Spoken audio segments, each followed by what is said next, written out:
I'm Susan Walker, and I am going to walk you through one of our course sites in parent and family education so you can get a feel for how our Moodle learning courses are set up. Even though our courses do vary in terms of the number of weeks, from 5902 to 5949, all of our courses are pretty much set up the same. And so I think a walk through one of the sites will give you a good feel for what to look for and how to kind of navigate your way around. The course site we're going to be featuring is a class that I teach on program evaluation. It's offered in the spring, so the class we're going to look at is from spring of 2016. It's FSOS 5946, so first I'm going to put me in the corner. So when you come to your Moodle site from your MyU page, or if you go directly to the URL from Moodle, this is about what your page would look like. You can see the course name up here at the top, and then you'll see a picture of your instructor over to the left side. And on the main page, there is usually some sort of a picture banner. Here we've got a picture of our nice cows that are relaxing on the pastoral St. Paul campus. And very importantly, across the top, you can see welcome, and we are on the main page, the welcome page. But then each of the tabs across the top are for each one of the modules. And you can think of a module as being a week. So this is week 1 of the course, week 2, and so forth. On the main page, we'll just take a look here at the left-hand bar, and you can again see information about the instructor, and then down to the library, and you can go to eReserve and get to the readings for the course. It also features a calendar, and this is a very nice tool because it will always reflect any of the important dates in the course. So as you can see here, there is a little shaded box here by August 30th, and that tells us as we hover over it that there is a learning reflection that is due on that week. And you can also export the calendar and use it with your personal calendar. There's also a feature for sending email. We do prefer as instructors that you use this feature to send us messages from and about the course. It goes into our email box, but what it also does is to put a header on the message with the course name. So with all of the email that we get, it immediately clues us into a student in a particular course. And then there are internet links for important information about parent and family education for you, and then even more important links, depending on your situation, for resources at the university and technology help. Then looking at the main page again, there is a main folder for all of the course assignments, to a book that is essentially the course schedule and resources, and we'll take a look at that in a minute. The syllabus, again, a link to eReserve, the PDFs that you can download, make hard copies of, view on an e-reader, however you're going to do that. Any kind of supplementary resources that we're providing to you to help your learning in this particular course. And then forums that are not specific to content of the course. We get into that with each one of the weeks, but general course forums, self-introductions, places to ask questions about assignments or clarifications of concepts. And I would encourage you to not to just see these as like a Q&A between a student and the instructor, but really as part of the community ethic of our learning, where something that you might post there is something that everyone else in the class will read and can discuss, weigh in on, answer a question to, things like that. So we really encourage you to use those all-class forums.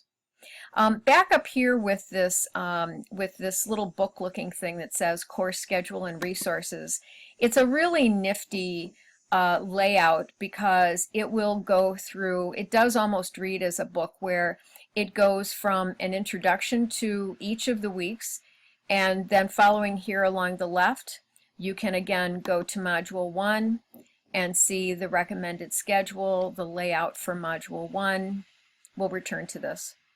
Module 2, again, the recommended schedule, any kind of links for the discussion, for chat. You can even print the book. You can view it as a chapter. And so if you wanted to print out kind of your guide to learning in this entire course, this is where it is. It's a really cool tool. So we'll go back to our welcome page.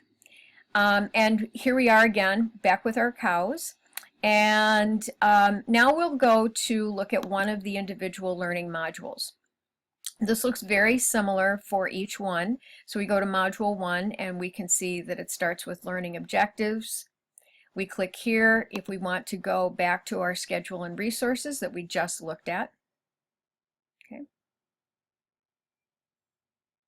Go back to our welcome page, Module 1. So we have our schedule and resources. And then on our module page, we have any direct links for discussion, for chat.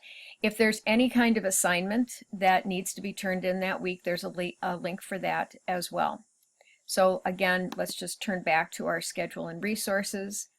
This shows you the layout for the first 4 days, recommendations to participate in the discussion board, prepare for chat.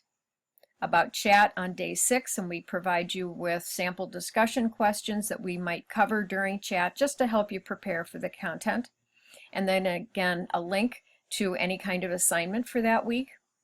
A listing of all of the readings that are both required for that week, and then optional readings. And do see that word optional, because you know, the reading can be a little bit heavy overall anyway, and we don't want you to feel overburdened, but these optional readings are ones provided to you for your continued learning and deeper learning in places if as you have interest. So again, your the recommended schedule.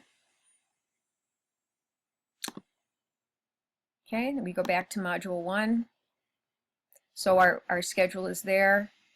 And then if we're going to participate in discussion, as you can see, the discussion questions are posted. And there is, each student is put into a particular group. We generally have, we might have color named groups. I use gold and maroon and white in my classes. You might also see group 1, group 2, group A, group B, things like that.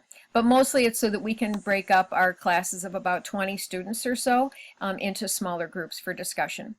So you don't need to worry which group you're in. The system already knows which one you've been assigned to. And then you'll see the 2 prompts, a prompt for each one of the questions. And then you just click on that.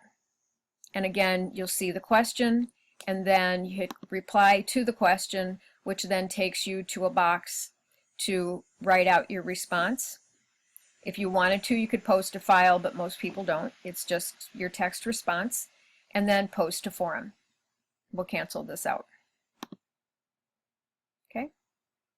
And if there was a student who replied and you wanted to reply to their post, that was a great idea, things like that, you would do the same thing and hit reply. So that's discussion. You go back, you can always follow these breadcrumbs up here to get back to a page that you were previously on, or to get back to a main page like the module page, or get back to the home page. Okay. So back into Module 1, and now we'll take a look at chat. So now let's say it's day 6 and it's chat night. To get to chat, you just click here to the chat. And you would click on this link that says click here to enter chat now. We'll do that, but it won't look like much. And here you can see a pretty empty chat window, but what you can see is, there we go, now you can see a little better, with me over here. And if in a real chat, you would see, of course, all of the students posted here. And this is why we do encourage you to include a picture so that you can see. And then when you have something to contribute, so this is the main chat window, and then when you have something to contribute, you just hit send, and then what you have to contribute shows up there. And something more to contribute, send, and then you have another post. right?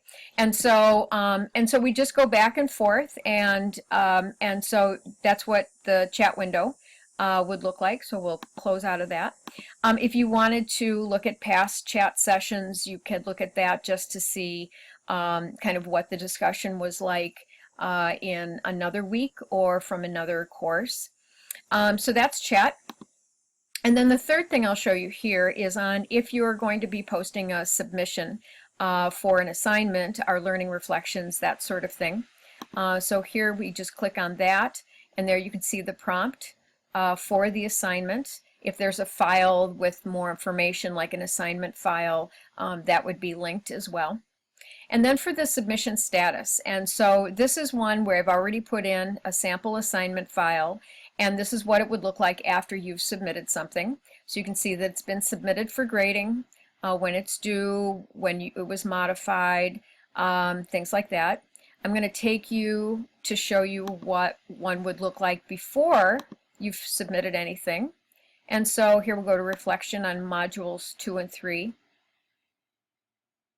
And you can see no attempt yet, and then the due date, and then the time remaining. And then you would click on add submission, and we'll just click there. And then you would go here to click on to find the file. And what that will do is to choose the file, and when you choose the file, it will then go to your own personal computer and allow you to find that file on your computer, right? So you choose the file, and then you click upload the file, okay? And I'm not going to do that right now because somehow it doesn't show up on my computer very well. But so you would just click on it, you would see the file name in there, and then you would upload the file. The important thing to know is once you have uploaded it, it gives you a second chance to make sure that you've uploaded the correct file, and it will say save draft, or it will say submit. And what you want to make sure to do is, if the file that you've uploaded is the one that you want to submit, make sure that you hit submit. Otherwise it sits there in draft form and it doesn't get graded. So, but we're pretty careful to take a look at it. You know, you won't be penalized, don't worry about that. It's just like an extra little safeguard that Moodle provides. So now we'll cancel out of that. So again, that's our third feature with our sites in terms of the activity that you would do, which would be online discussion, the chat, and then the module.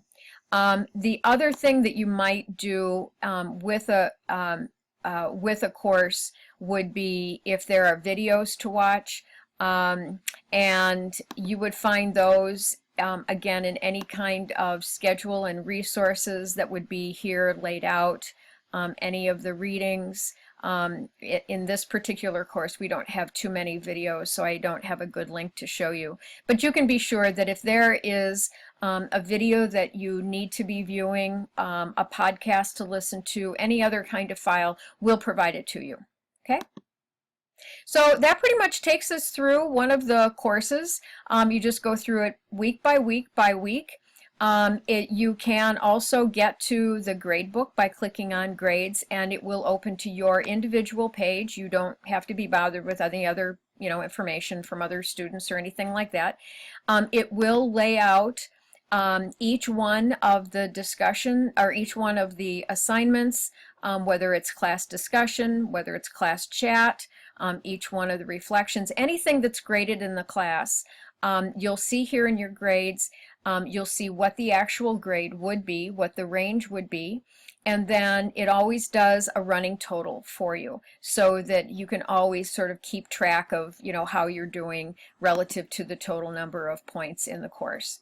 So that pretty much takes care of it. As I said, most of our sites are pretty much very, very similar with this kind of a layout. So I am really, really hoping that you enjoy being a student in the Parent and Family Education program. We are just absolutely thrilled that you are with us, and please let us know anytime if there's any way that we can help make your learning more fun and more interesting. Thanks.